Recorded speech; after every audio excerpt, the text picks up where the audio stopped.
Hi, this is John from the Garmin Marine team, and today we want to show you some of the user settings and controls on the new GSD24 and GSD26 black box sonars. The GSD24 is Garmin's new fixed frequency black box network sounder that is equally at home finding trophy game fish or hazardous terrain under your boat. It is capable of outputting 200 kHz for excellent target resolution in shallow water, as well as 50 kHz for deeper water penetration and bottom finding. The GSD26 is Garmin's new spread spectrum black box sounder. With a compatible transducer, the GSD26 scans the water on multiple frequencies at the same time, returning vast amounts of data to the receiver. Both the GSD24 and 26 will give you a great sonar image right out of the box. But if you want to tinker with the sonar image, we do have some user-adjustable settings that give you more control than ever over the sonar's performance and picture quality. So let's take a few minutes to explore the new settings and help you get the most out of your new Garmin black box sonar.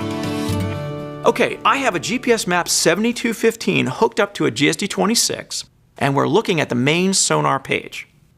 To orient everyone, this is the water column right underneath your boat. Your boat would be located on the surface here, and the bottom of the sea floor is here. The transducer pings away at the entire water column and returns a signal from anything that is strong enough to cause a reflection, like a fish or the sea floor. The data all the way to the right is showing information about what is under the boat right this very second, while the image to the left shows older data that is behind the boat. At the top of the water column here, the returns are normally just interference from prop wash and waves. We can get rid of this by going to Menu, More, Noise Reject, Surface Noise, and selecting Hide. And you can see the interference goes away. The solid line here is the return from the bottom of the sea floor. The red color indicates the strongest return. Weaker returns would show up as blue or yellow. Structure like rocks or wrecks will typically show up as a nice strong return in red. The numbers on the right show the sonar range.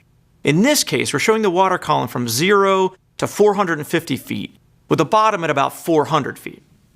Fish can be located anywhere in the water column and will vary in the strength of their return signal. You may see fish targets holding right above the bottom, or near structure, or suspended in the middle of the water column looking for conditions that they like. Fish normally give a strong return thanks to their internal air bladders and are often recognizable by their slight arch shape. Okay, so now that we know what we're looking at on screen, let's see what we can do to enhance the image.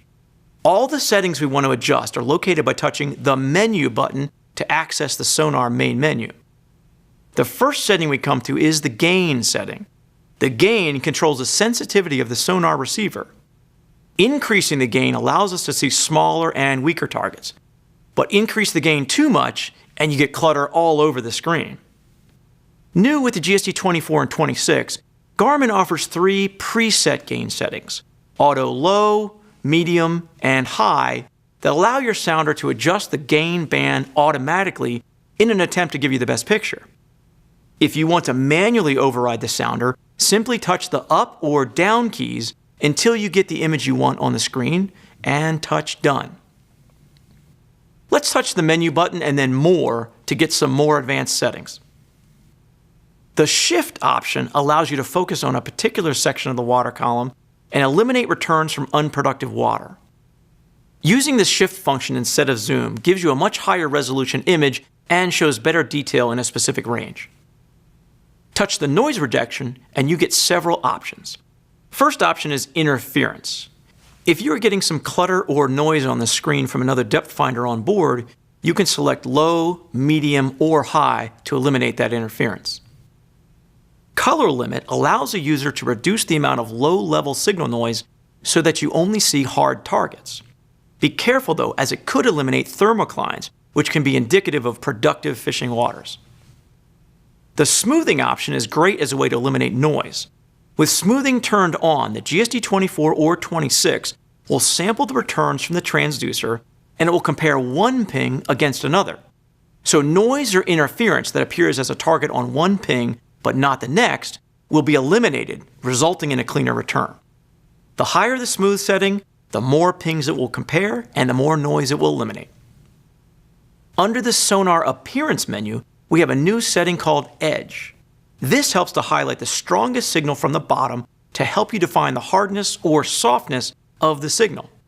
Use this setting when you're looking at the bottom and trying to differentiate between the bottom return and any structure on the bottom. A real nice feature Garmin has added to the new sonar modules is the ability to turn off the sonar. Let's say you're anchored up for the day and you want to keep your MFD powered up to watch the XM weather screen, but you don't want the sonar banging away all day. Simply touch the menu button, More, Advanced, and select Transmit Off. Also on the Advanced menu is the new TVG, Time Variable Gain. This setting amplifies deeper sonar returns and reduces the returns from targets near the surface, like turbulence and surface noise, resulting in a difference in gain from the top to the bottom of the screen. The Echo Stretch feature increases the target size vertically on the screen. It doesn't just take the image and visually stretch it out, you're actually changing the pulse length of the sonar signal. A shorter echo stretch means shorter pulse length and less energy in the water, but you get better resolution. A longer echo stretch means longer pulse length and more energy in the water. However, the targets may blend together. We also have a new setting for bottom tracking.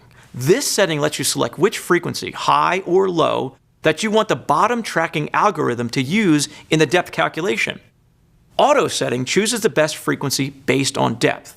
Low frequency tracks better in deeper water, while high frequency tracks better at higher speeds. Under the installation menu, you have the ability to speed up or slow down the transmit rate. Turning transmit rate down can eliminate self-interference echoes that might appear as a ghost image of the bottom. Speeding up the rep rate will paint a faster scroll speed. One final new feature Garmin has added to the GSD 24 and 26 is the fish contour alarm. You can set this alarm to sound when the unit detects a suspended target with a depth range that you've set and the intensity level or color range that you've set. This is great for when you're targeting specific fish habitats. So there you have it, lots of great information about how to customize your Garmin sonar display.